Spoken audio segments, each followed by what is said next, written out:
तो जो दास आज कंसेप्ट क्रिएट करने जा रहा है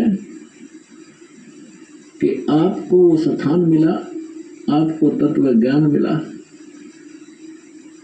तो आप कितने शुभ संस्कारी प्राणी हो। सभी बहन भाई बुजुर्ग बेटी माई बाई सभी जो यहाँ पहुंचे, थे कोई दुख में आ रहा है, थे कोई ज्ञान समझ के आया है, या किसी भाई बहन के कहने से इस पवित्र स्थल पर पहुंचा है, तो यहाँ आने के बाद अपने आप इस रंग में रंग ही जाता है। एक दो बार सत्संग सुनने के बाद आज सब बुद्धिमान समाज है,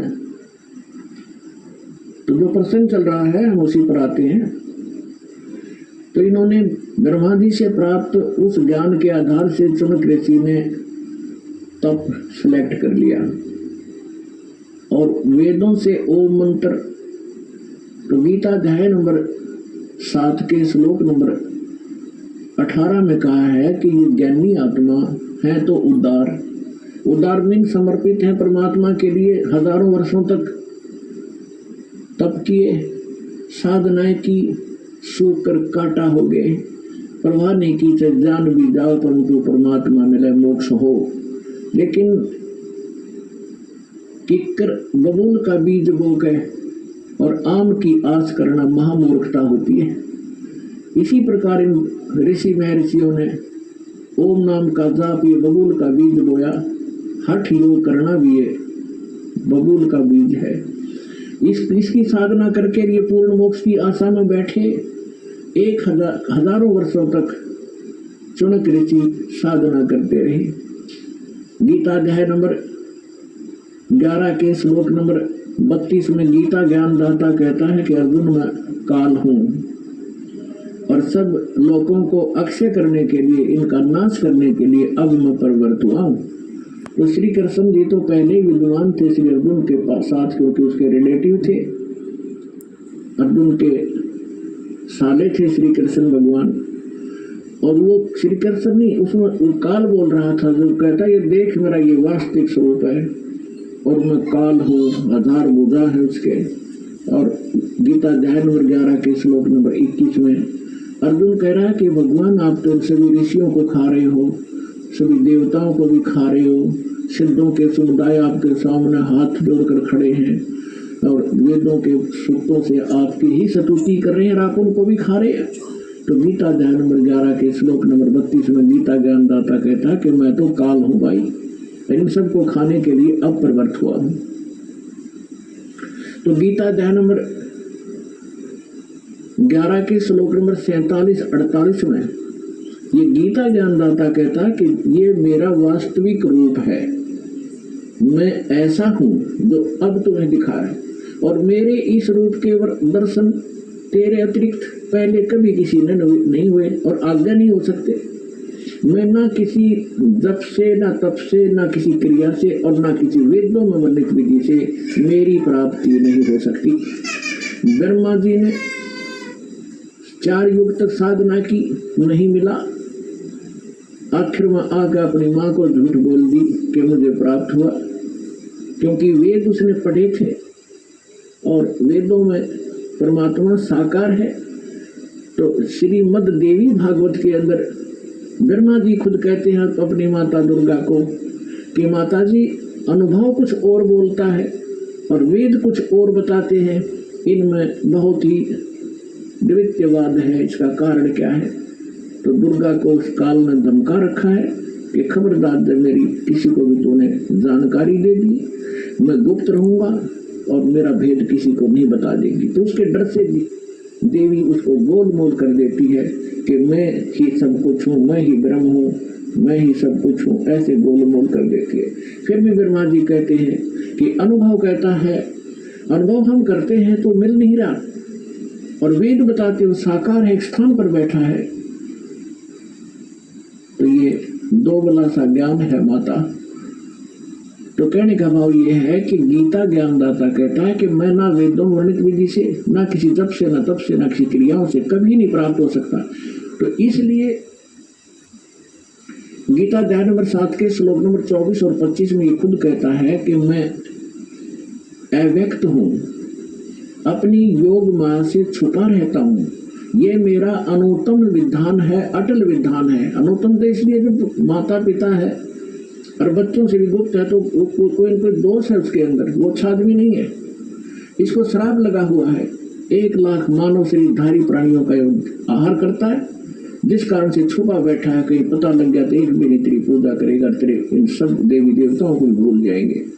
इसलिए गुप्त रहता है ना, अपने देवी देवताओं को, इन सबको, किसी को, पुत्रों को भी इसने भेद नहीं बता रखा। ये स्वयं स्पष्ट कर रहा है गीता अध्याय नंबर 7 के श्लोक नंबर 24 और 25 में कि मैं ये अबुध है, ये जो जन समुदाय सामने खड़ा है, ये मुझ अव्यक्तम माम अव्यक्तम व्यक्तिम आपनम मनन्ते अबुध। ये मूर्ख मुझ अव्यक्त को और कृष्ण रूप में, व्यक्ति रूप में आया हुआ मान रहे होंगे। मैं कृष्ण नहीं हूं, आई एम नॉट कृष्ण। मैं अपनी योग माया से छुपा रहता हूं, मैं कभी किसी के समक्ष नहीं आता। गीता अध्याय नंबर 4 के श्लोक नंबर 5 और 9 में ये स्पष्ट कहता है कि अर्जुन, तेरे और मेरे बहुत जन्म हो चुके, तू नहीं जानता, मैं जानता हूं, और मेरे जन्म और कर्म अद्वितीय है, अलौकिक है। तो इसके कर्म ऐसे हैं कि ये सामने नहीं आता और किसी में प्रवेश करके प्रेत की तरह जो क्रिया करवानी है वो कर देता है, करा जाता है। तो ये कहता है, तो ब्रह्मा विष्णु महेश ने साधनाएं की, परमात्मा मिला नहीं। इन्होंने निराकार विधान बना दिया कि परमात्मा निराकार है।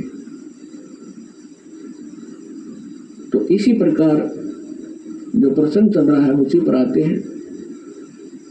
इस चाणक्य ऋषि ने वो साधनाएं प्रारंभ की जो सभी ऋषि पहले से ही डले ढो रहे थे।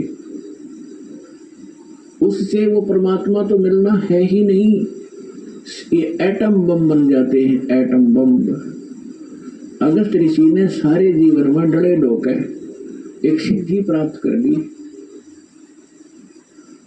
सब सागर पीण की। बता, सारे जीवन को नाश करके उसने एक ये प्राप्त किया कि सब सागर पी लिया। अब इस तत्व ज्ञान के अंदर परमात्मा ने क्या बताया है, अब आपको उस परमात्मा का दिया हुआ कुछ ज्ञान बीच में सुनाएंगे, क्योंकि आप एक विद्यार्थी हैं और पूरे वर्ष में एक ये पूरा कोर्स दास ने आपका करवाना होता है। 3 दिन का सत्संग इसीलिए रखा है कि प्रत्येक सत्संग में श्रद्धालु भी बदल जाते हैं और श्रोता भी। जो लगातार सुन रहे हो तो अच्छी बात है, इसलिए धीरे धीरे सारे ही ज्ञान के ऊपर विवेचन किया जाता है। अब जैसे ये सिद्धियां क्या है, ये जीवन नाशक इस प्राणी की सबसे बड़ी दुश्मन है। इससे प्रभुता आ जाती है और अपनी ही, जैसे पहले बैटरी चार्ज करी फिर वह खत्म कर दी, रह गया जैसे का तैसा। जैसे इन सिद्धियों को परमात्मा ने ऐसा बताया है कि जैसे आप देखते हो वर्षा के मौसम में अन्य चींटियां होती हैं बगैर पंखों की होती हैं, और उन्हीं चींटियों के बिलों से कुछ पंखों वाली चींटियां निकलती हैं और वो उनके अंदर परमात्मा होती हैं, क्योंकि वो उड़ नहीं सकती दूसरी चींटियां, और वो उड़ जाती है आकाश में। तो वो यूँ सोचते हैं कि ये तो भगवान से मिल ली, क्योंकि ये उड़ जाती है आकाश में।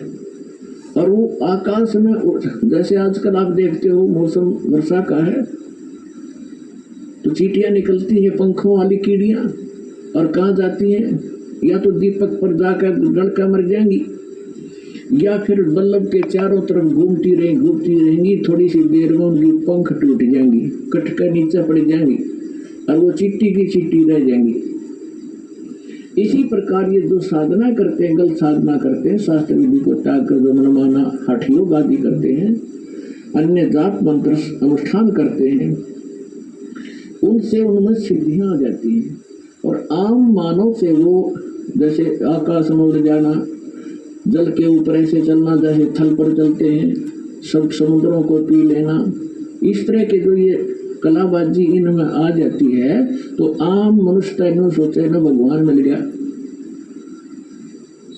अब परमात्मा कहते हैं डम्ब करें डोंगर चढ़ाएंगे अंत झिन्नी झूले, जग जाने बंदगी करेंगे बोए सूल बबूले। अब परमात्मा कहते हैं कि हमारी इस साधना से जो हम आपको प्रदान करेंगे, इससे आपको 24 सिद्धियां आ जाएंगी।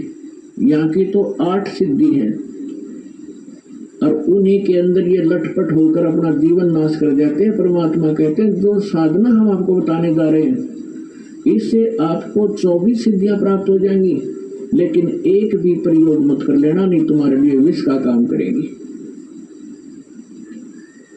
अपना आत्मा सिद्धि का अर्थ होता साधना की सफलता।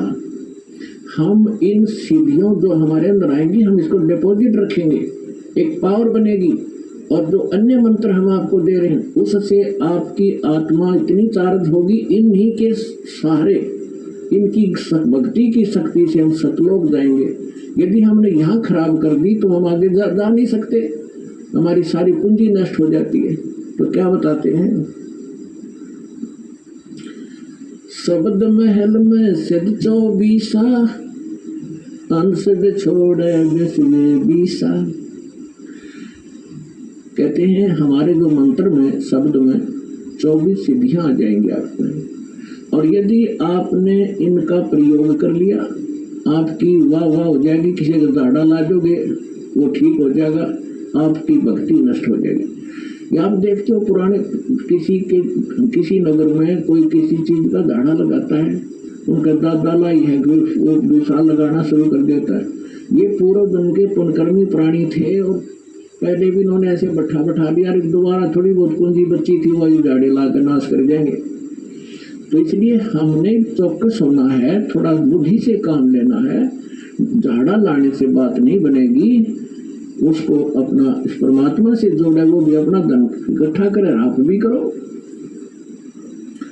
क्या बताते हैं, शब्द महल में सिद्धि 24, अंश छोड़े विश्व 20।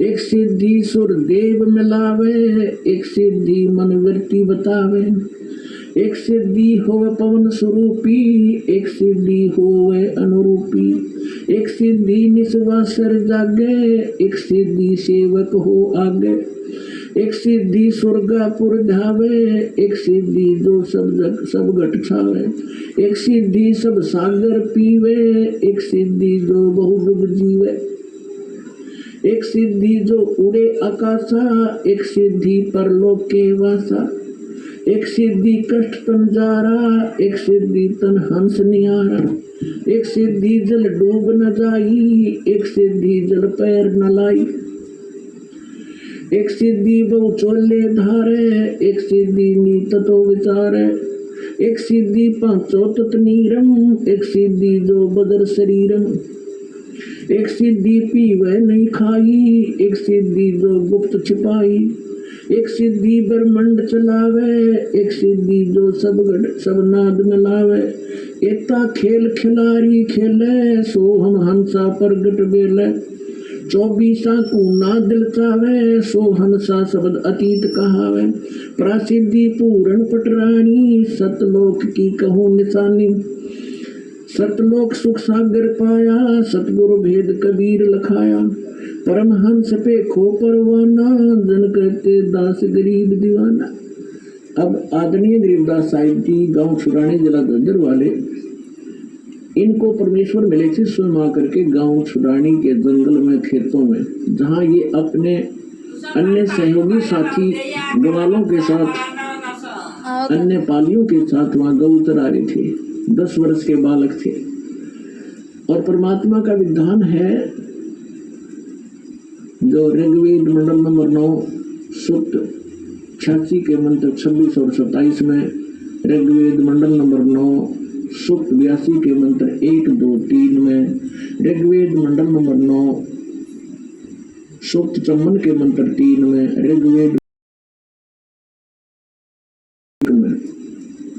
ऋग्वेद मंडल नंबर 9 सूक्त 1 मंत्र 8 और 9 में, ऋग्वेद मंडल नंबर 9 सूक्त 94 के मंत्र 1 में, ऋग्वेद मंडल नंबर 9 सूक्त 95 के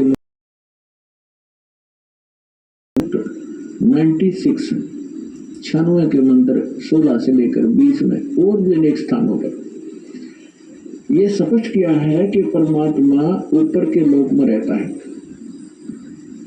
और वहां से सह शरीर गति करके आता, चल कर आता है। अच्छी आत्माओं को मिलते हैं, उनको तत्व ज्ञान से परिपूर्ण करते हैं, परिचित कराते हैं और यहाँ वो परमात्मा आकर के कवियों की तरह आचरण करते हैं। अपने मुख कमल से बोल बोल कर वो यथार्थ ज्ञान उच्चारण करते हैं, जिस कारण से वे प्रसिद्ध कवि की भी उपाधि प्राप्त करते हैं। तो पुण्यात्माओं, इसी आधार से वो परमेश्वर इस कलयुग के अंदर गांव छुड़ाने जिला झज्जर हरियाणा प्रांत में आदरणीय देवदास को मिले, सतलोक लेकर गए और सब ब्रह्मांडों से परिचित करा। ब्रह्मा विष्णु महेश के लोक दिखाए, धर्मराज का लोक दिखाया, नरक और स्वर्ग दिखाए, देवी देवताओं की सठीची दिखाई और ये पितर भूतों का लोक जो पितरलोक वो दिखाया। फिर काल जहां 1 लाख मानव शरीरधारियों को भून कर खाता वो तपतशिला दिखाई। फिर 11वां द्वार पार करके अक्षर पुरुष के लोक में 7 संग ब्रह्मांडों को पार करके फिर बहुत गुफा से होते हुए 12वां द्वार